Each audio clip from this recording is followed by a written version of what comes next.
नमस्कार, आपका बहुत बहुत स्वागत है। मैं हूं आपके साथ अभिषेक तिवारी। वक्त हो गया बिग डिबेट का। लोकसभा चुनाव है, ऐसे में बीजेपी फूंक फूंक कर कदम रख रही है।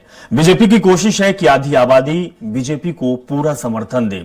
इसी के चलते मध्य प्रदेश के मुख्यमंत्री डॉक्टर मोहन यादव भाई दूज के दिन महिलाओं के कार्यक्रम में शामिल हुए और सरकार की योजनाओं का जमकर बखान किया। आज चर्चा इसी मुद्दे को लरू हो गई। चर्चा को विस्तार देंगे, उससे पहले एक रिपोर्ट देख लेते हैं। से ठीक पहले संसद और विधानसभा में महिलाओं के लिए 33% आरक्षण का विधेयक पारित कराकर बीजेपी सरकार ने वैसे तो महिला मतदाताओं को साधने का बहुत बड़ा दांव खेला है, लेकिन संगठन के नजरिए से देखें तो ये कोई नई बात नहीं है। पार्टी संगठन में बहुत पहले से महिलाओं को तवज्जो मिलती रही है। बीजेपी में महिलाओं के लिए अलग से महिला मोर्चा तो है ही, मुख्य संगठन से लेकर अन्य सभी सहयोगी संगठन में भी उन्हें शामिल करने का नियम है। संगठन की हर इकाई में कम से कम 3 महिलाओं को स्थान देने की व्यवस्था पहले से ही है। क्षेत्र से लेकर जिला इकाई में तो उपाध्यक्षों में एक और मंत्रियों में 2 महिलाओं को स्थान दिया जाता रहा है। इतना ही नहीं, हर चुनाव में उनकी जिम्मेदारी तय की जाती रही है। साथ ही पार्टी की ओर से चलाई जाने वाली हर योजना में महिलाओं की भूमिका भी सुनिश्चित की जाती रही है। इस दृष्टि से देखा जाए तो संसद का विशेष सत्र बुलाकर लोकसभा और विधानसभा में महिलाओं को 33% आरक्षण संबंधी विधेयक लाकर बीजेपी ने कोई नया कार्य नहीं किया है। महिलाओं को सम्मान देने के संगठन के अभियान को ही आगे बढ़ाया है। अब ऐसे में आचार संहिता लगी हुई है तो बीजेपी का फिर से फोकस आधी आबादी पर हो गया है। आधी आबादी पर फोकस के चलते ही विशेष दिन यानी कि भाई दूज के दिन मुख्यमंत्री मोहन यादव प्रदेश के कई इलाकों में नारी शक्ति वंदना कार्यक्रम में शामिल होने के लिए पहुंचे और महिलाओं के लिए बीजेपी सरकार में मिल रहे सम्मान और हक को लेकर संबोधित किया और सरकार की योजनाओं का बखान किया। नरेंद्र मोदी जी ने निर्णय किया है पिछली लोकसभा में कि 2029 की लोकसभा के साथ 33% लोकसभा और विधानसभा में महिलाओं को प्रतिनिधित्व मिले, बहनों को मौका मिले। ये और कोई नहीं कर सकता। लोकतंत्र है, जनता का सहभागिता है, तो स्वाभाविक रूप से बहनों का इसमें इतना बड़ा अधिकार देना, ये भाजपा की बहनों के प्रति समर्पण की भावना दर्शाती है। बहरहाल महिलाओं पर फोकस के लिए कोई भी दल पीछे नहीं है। कांग्रेस और बीजेपी महिलाओं को विसात पर लेने का काम कर रही है।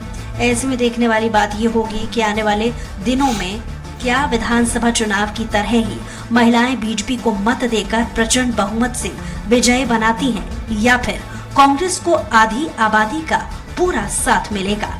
सलमान खान, स्वराज एक्सप्रेस।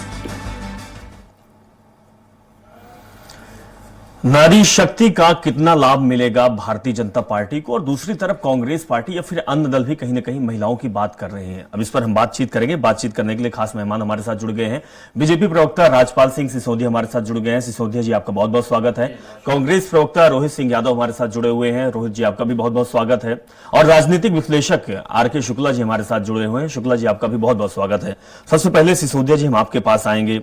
नारी शक्ति वंदना, महिलाओं को साधने की कोशिश, लोकसभा चुनाव, इससे पहले भी हमने देखा कि विधानसभा चुनाव में आपने महिलाओं के लिए एक योजना ला दी, और जहां पर लोगों को पता नहीं था कि बहुत सारे, चाहे आप राजनीतिक दलों की बात करें या फिर जो चाणक्य है कहे जाते हैं, अनुमान लगाते, उनको भी पता नहीं था कि इतनी बड़ी जीत आपकी होगी। तो महिलाओं को तो आप कहीं ना कहीं आशीर्वाद आप लोगों को मिला है, लेकिन क्या सिर्फ चुनाव के समय महिलाओं का आशीर्वाद लेना, बड़े बड़े कार्यक्रम करना क्या जायज है? क्या लोकसभा चुनाव इससे निकल जाएगा? देखिए, हमने मातृशक्ति जो कि 50% आबादी है, उसके लिए सिर्फ बातें नहीं की, हमारी सरकारों ने काम किया है। वास्तविक में भारतीय जनता पार्टी जिस उद्देश्य को लेकर काम करती है वो उद्देश्य है अंत्योदय, गरीब कल्याण, शोषित वंचित लोगों को समाज की मुख्य धारा में लाना। यह जो 50% आबादी है, इस आबादी में मुख्य रूप से आर्थिक रूप से और सामाजिक और शैक्षणिक रूप से ये सक्षम हो, इस दिशा में हमारी सरकार ने काम किया। लिंग अनुपात को लेकर भी हमारी सरकारों ने काम किया। जिस प्रकार से मध्य प्रदेश के अंदर बेटे बेटियों की संख्याओं के बीच में अंतर था, उस अंतर को भी पाटने का काम किया। उसको लेकर हमारे कई सारी योजनाएं हैं, उनको मैं गिनाऊंगा, लंबा समय लगा, फिर भी लाडली लक्ष्मी, फिर मुख्यमंत्री कन्यादान योजना जिससे कि बेटी का विवाह बोझ न लगे, फिर उसके बाद में शिक्षा मुफ्त करना, फिर गांव की बेटी अभियान में जब वो कॉलेज में पढ़ने जाती तो उसकी शिक्षा दीक्षा से लेके फीस भरने तक का और प्राइवेट कॉलेज तक की फीस भरने का काम सरकार ने किया। उसके बाद में हमारी बहनों को लाडली बहना के तहत पैसे देने का काम, सेल्फ हेल्प ग्रुप के माध्यम से कई सारे बड़े काम। आपको मैं बताना चाहता हूँ, मध्य प्रदेश के करीब 5 टोल ऐसे हैं, मेरे खुद के गांव का कायथा का टोल है जिसको बहनें चला रही है और 33% की पार्टनर है वो गवर्नमेंट के साथ में। तो आजीविका मिशन के माध्यम से लखपति बहनें बनाना, ये सब ये कोई चुनावी दावपेच नहीं है, दाव है ना पेच है, ये हमारी मोरल ड्यूटी है, ये हमारा नैतिक जिम्मेदारी है, हर सरकार की जिम्मेदारी है, संगठन की जिम्मेदारी। सिर्फ सरकार की बात नहीं, भारतीय जनता पार्टी की आंतरिक संगठन के अंदर आप देखेंगे तो आप पाएंगे कि अभी भी मध्य प्रदेश के जो जिले हैं उसमें एक पांडुरना जिला जो है छिंदवाड़ा का, वहां पे हमारी एक बहन जिला अध्यक्ष है पार्टी की। इसके पहले भी इंदौर में रीता जी, कई सारे ऐसे नाम गिना सकता हूं मैं, जो बहनें पार्टी की जिलाध्यक्ष बनकर जिले की बागडोर संभालने का भी काम किया है। पार्टी के अंदर व्यवस्था है कि मंडल की कार्यकारिणी में बहनों की संख्या रहेगी, जिले की कार्यकारिणी में रहेगी, प्रदेश में रहेगी, राष्ट्रीय में रहेगी, हर जगह बहनों को आरक्षण देना। और आरक्षण नहीं है, ये उनका अधिकार है, उनका सम्मान है। ये अधिकार और सम्मान सही समय पे उनको मिले जिससे उनकी स्थिति सुदृढ़ हो, उस दिशा में हमने काम किया है। मध्य प्रदेश के अंदर 50% आरक्षण बहनों को स्थानीय निकाय में कर दिया तो हमारी सरकार ने दिया। 33% आरक्षण पुलिस भर्ती में कर दिया तो हमारी सरकार ने दिया।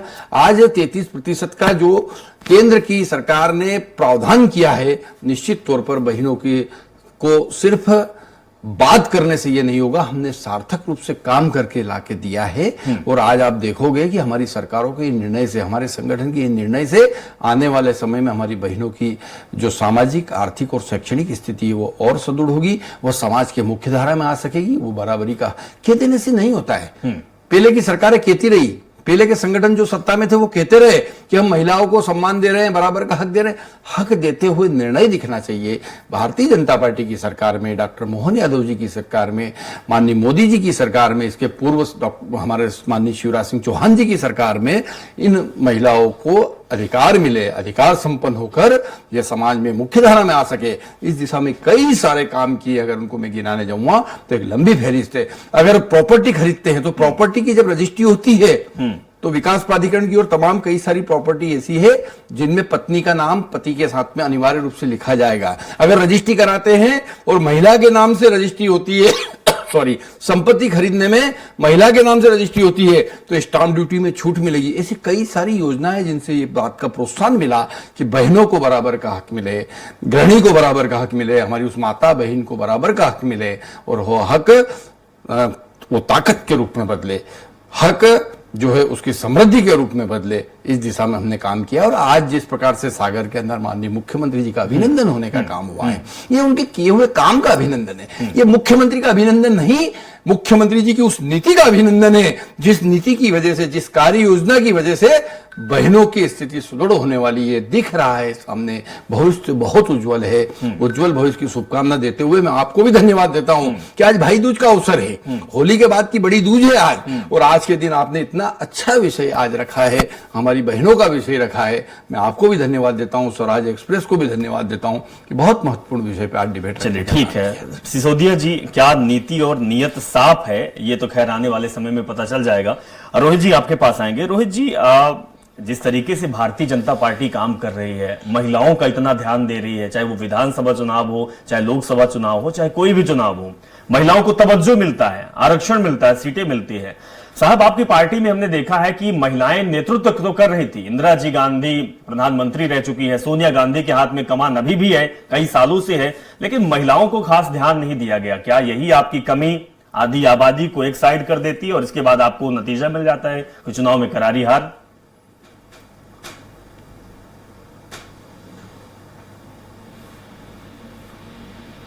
राजनीतिक दल हैं, अगर वो सांकेतिक राजनीति से ऊपर उठ के राजनीति करेंगे तो समाज के किसी भी क्षेत्र में किसी भी वर्ग का भला होगा। कांग्रेस ने 70 साल तक सिर्फ इसी तरह से काम किया है कि सांकेतिक राजनीति नहीं करी, मूलभूत समस्याओं पे जाके काम किया, जड़ों पे काम किया, और वही एक कारण है जिसकी वजह से आज महिलाएं यहाँ कंधे से कंधा मिलाकर चल पा रही है। देश को पहला प्रधानमंत्री अगर महिला कोई मिला है तो वो इंदिरा गांधी जी के रूप में मिला है। उनके बाद अगर किसी ने प्रधानमंत्री पद का त्याग किया है, जो शक्ति चाह सकती थी अपने हाथ में, वो सोनिया जी ने किया है। तो मेरे भाजपा के मित्रों से यही कहना है कि इसमें कोई शक नहीं कि उनकी नीयत हो सकता है अच्छी होगी, उनके नो डाउट परिणाम जो आते हैं वो उनके मन के मुताबिक आ रहे हैं, इसमें कोई शक नहीं है। उनको बधाई मिलना चाहिए इस बात की कि उनका मैनेजमेंट बहुत तगड़ा है। मगर मैं कुछ मूलभूत सवाल यहाँ पे पूछना चाहता हूँ। ये मातृवंदन योजना ये जो चला रहे हैं, अभी 3,000 रुपए भी देने का इनसे प्रावधान किया गया था। क्या हुआ वो 3,000 रुपए शिवराज सिंह चौहान की घोषणा का? एक चुनाव तो निकल गया, दूसरा चुनाव आ गया लोकसभा का, वो अभी तक नहीं हुआ।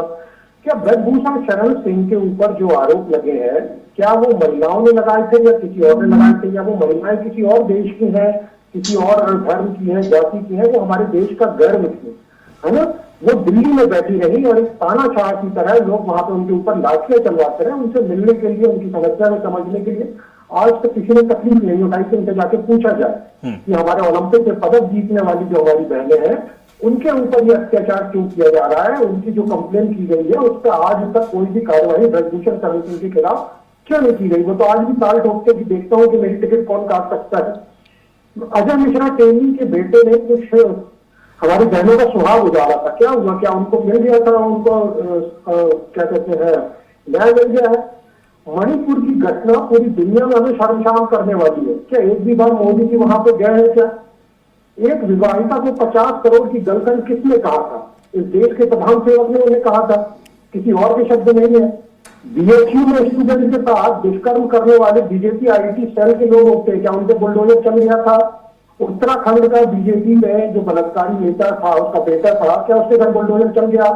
क्या राम रहीम? ठीक है रोहित जी, बहुत लंबी फहरिस्त आपके पास लग जाएगी, बहुत लंबी लिस्ट होगी। लेकिन रोहित जी बात ये बताइए कि आपके समय भी महिलाओं के साथ इसी तरीके से अत्याचार आपके शासनकाल में भी हुआ है, अछूते आप भी नहीं है।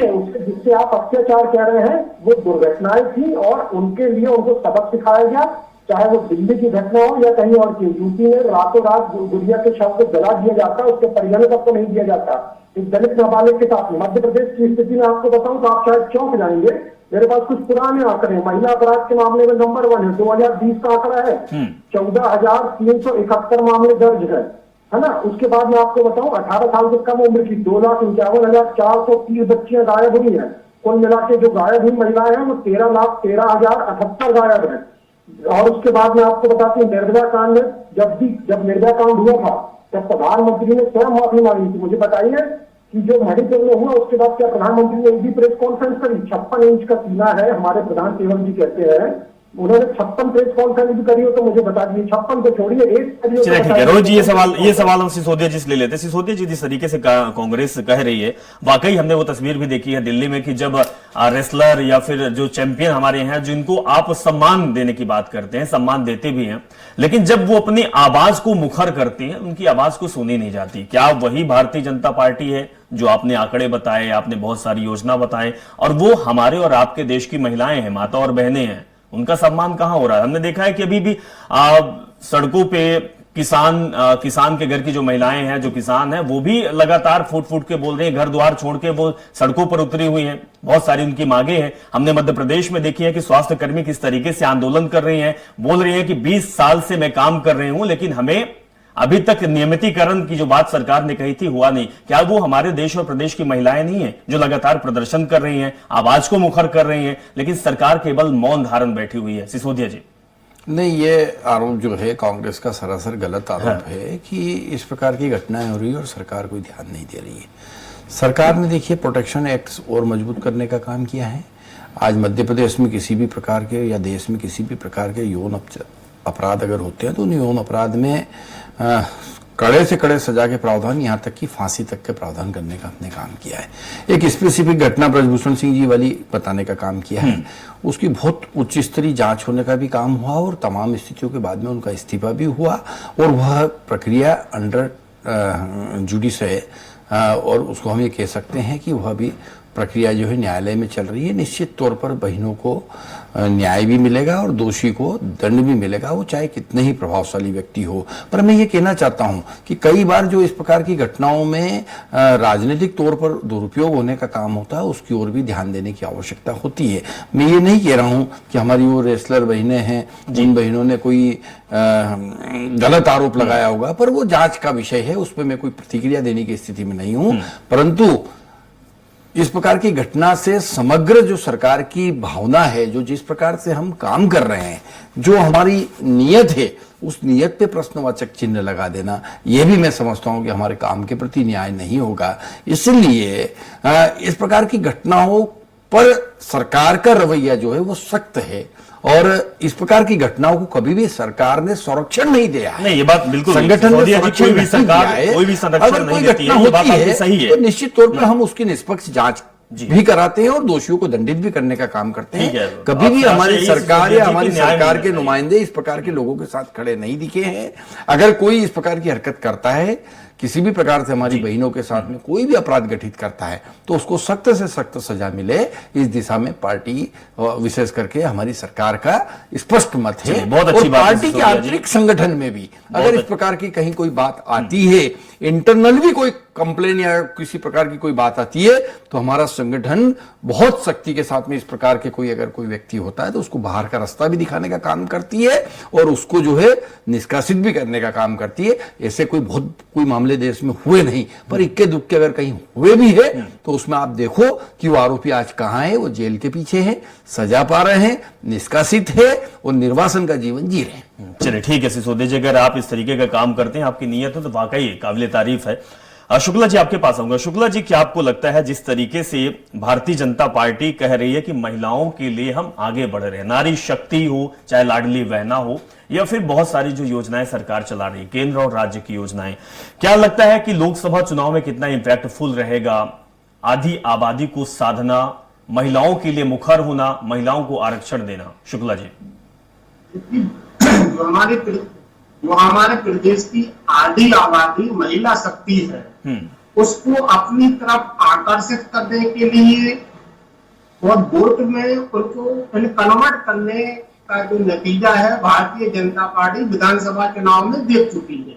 सिर्फ एक ही स्कीम थी, लाडली बहना योजना, जिस कारण से भारतीय जनता पार्टी को दोबारा सत्ता में प्राप्ति हुई और प्रचंड बहुमत मिला।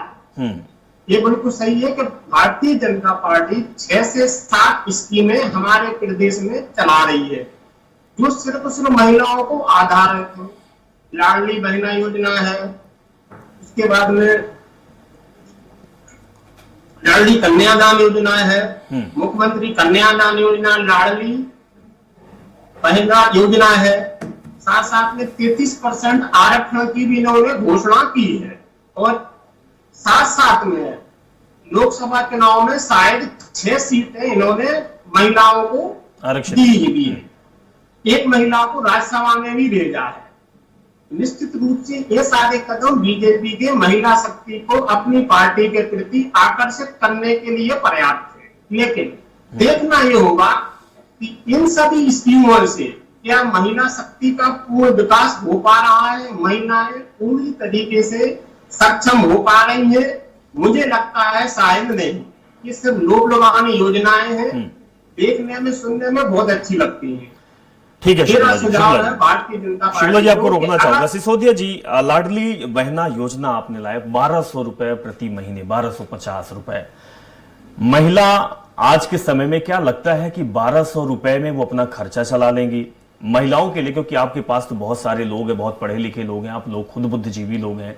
कोई और योजना न लाके, महिलाओं को आगे न बढ़ा के, नौकरी न दिलवा के, उनको आत्मनिर्भर न बना के 1200 रुपए का केवल एक लालच क्यों कहेंगे? क्योंकि 1200 रुपए के पीछे पूरी महिलाएं इकट्ठा हो गई, लाइनें लग गई और 1200 रुपए, 1250 रुपए में सरकार बन जाती है। क्या इस देश में इस तरीके की स्थिति आ गई कि 1250 रुपए महिलाओं का सम्मान है?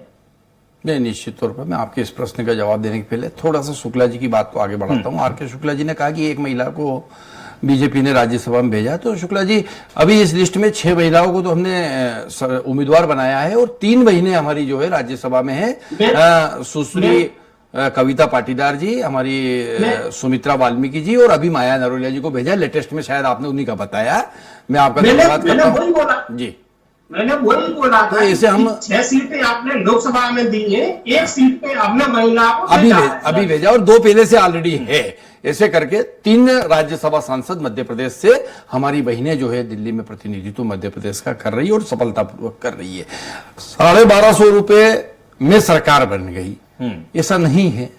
1250 रुपए, 1000 रुपए, फिर 1250, ये जो महिलाओं को सम्मान के रूप में देने का काम किया, निश्चित तौर पर कहीं न कहीं इस राशि को देना हमारा कोई उनको ये कह देना या आपके द्वारा कह देना या और कोई ये कहे कि वो लालच वाली बात नहीं है। वास्तविक में महिलाओं को सम्मान निधि के रूप में वो पैसा देने का काम सरकार ने किया है। जिस प्रकार से पेंशन देने का काम होता है, वृद्ध को वृद्धावस्था पेंशन मिलने का काम होता है, किसान जो कि जोखिम का काम करता है, किसान वो काम करता है जिसमें उसकी जान का खतरा रहता है, तो उसका क्यों नहीं सम्मान करना चाहिए। तो पहली बार इस देश की सरकार ने किसान सम्मान निधि की व्यवस्था करी। अब 12,000 रुपए साल के, मतलब वही 1,000 रुपया महीना हुआ एक किसान को। तो महिलाओं को पहले ही वृद्ध बना दिया, असहाय बना दिया कि भाई 1200 रुपए मेरा निवेदन सुने, असहाय नहीं, और उधर महंगाई लगा। नहीं, आपको इसको दूसरी तरीके से में तो गैस सिलेंडर नहीं मिल रहा है साहब, दूसरी तरीके से समझना पड़ेगा साहब आपको। सम्मान निधि जो होता है, पुरस्कार मिलता है, सम्मान मिलता है, सम्मान में शाल मिलती है, तो क्या उसी शाल से वो उसको छट जाएगी? एक बात बता रहा हूं, वो एक प्रतीक होता है। सवाल तो यही है, सवाल यह है, जवाब यह है उस सवाल का आपके कि जो जोखिम का काम कर रहा है, आज किसान जोखिम का काम कर रहा है, तो उसको किसान सम्मान निधि देकर उसका सम्मान बढ़ाने का काम कर रहे, प्रोत्साहन कर रहे कि भाई आप जो काम कर रहे हो उस आप खेत में उगाते हो तो देश खाता है। इसलिए ये देश की सरकार, ये प्रदेश की सरकार आपकी ऋणी है और आपका अभिनंदन करती है। ऐसे हमारी जो बहनें हैं, उन बहनों के द्वारा जिस प्रकार से त्याग और समर्पण के साथ में समाज के अंदर उनका योगदान है, परिवार में उनका योगदान है, अगली पीढ़ी को तैयार करने में उनका योगदान है, जिस प्रकार से बच्चों की परवरिश करने में उनका योगदान है, तो सरकार उनके प्रति भी धन्यवाद व्यक्त करते हैं। जी, बहुत अच्छी बात है कि आप सम्मान करते हैं, लेकिन तो ये राशि सम्मान की है। इस 1,000 रुपए से उनका खर्चा चल जाएगा, इस 1,000 रुपए से उनका घर चल जाएगा, ऐसा कतई नहीं है। इस 1,000 रुपए से उनका वोट मिल जाएगा, ऐसा भी कतई नहीं है।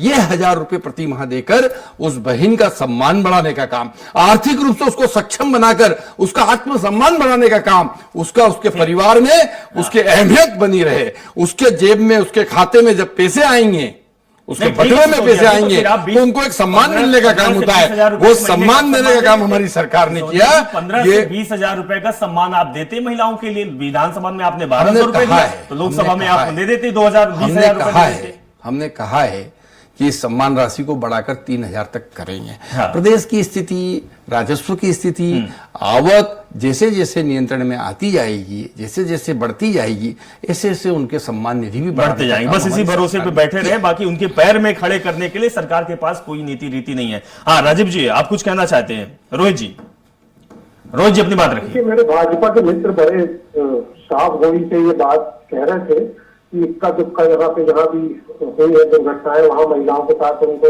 न्याय मिल रहा है। रोहित जी लिस्ट लेके आए हो आप, फिर मैं लिस्ट बताऊंगा आपको, आपकी पार्टी के भी तंदूर कांड से लगा के तमाम गिनूंगा, है ना। अब ये इस तरीके से आपके बीच में नहीं बोला था, आपके पास अगर नहीं, अगर आप लिस्ट लेके आए तो भी मेरे पास भी एक लंबी लिस्ट है।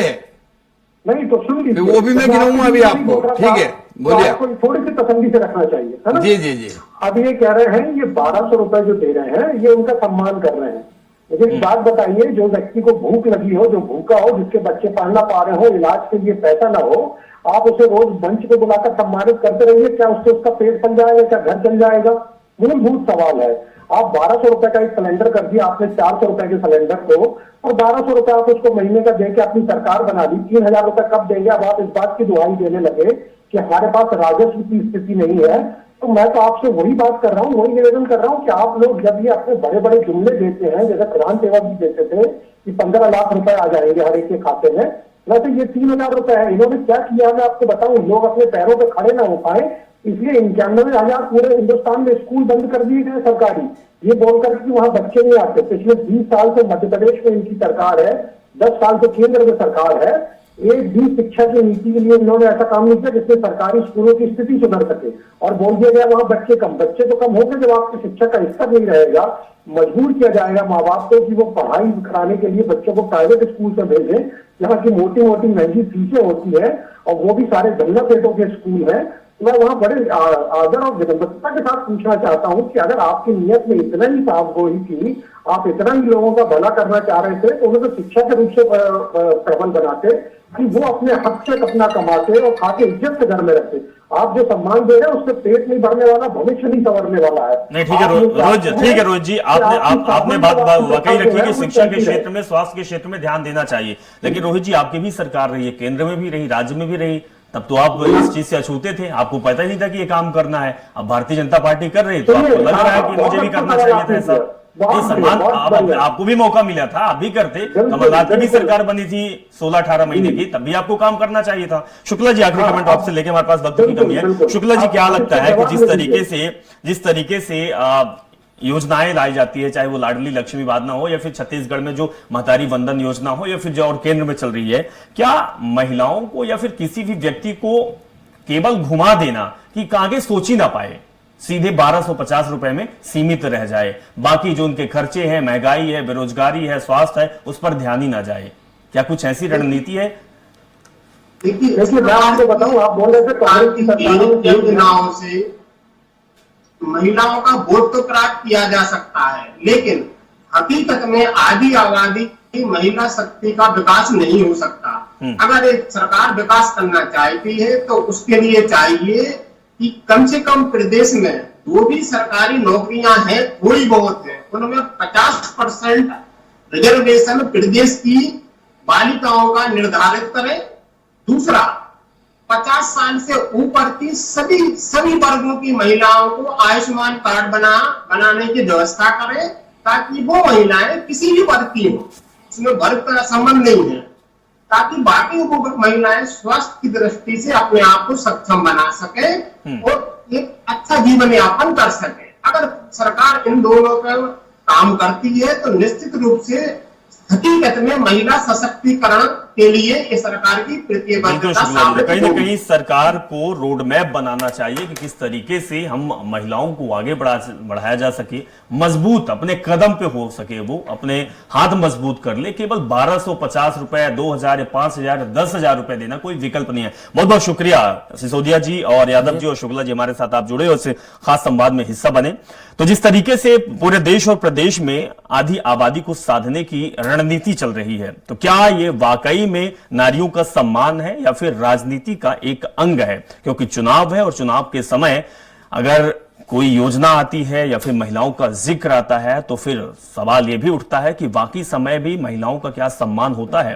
क्या महिलाओं को मजबूत बनाने के लिए पहल की जाती है? हालांकि ये महिलाएं भी जानती समझती हैं, जनता भी समझती है, तो कहीं ना कहीं जो भी योजनाएं आती है या फिर जो भी बड़े बड़े मंच से वादे और दावे किए जाते हैं, वो कहीं ना कहीं राजनीति का हिस्सा बन जाती है और एन केन प्रकारेण सत्ता में काबिज होने के लिए एक अच्छी कूटनीति साबित होती है। हमने बहुत बार देखा है। तो चलिए, इस बार क्या भारतीय जनता पार्टी का यह दाव लोकसभा चुनाव में सफलता दिला पाएगा? ये आने वाला वक्त जरूर बताएगा। फिलहाल इस कार्यक्रम में इतना ही। जुड़े रहें और देखते रहें स्वराज एक्सप्रेस। नमस्कार।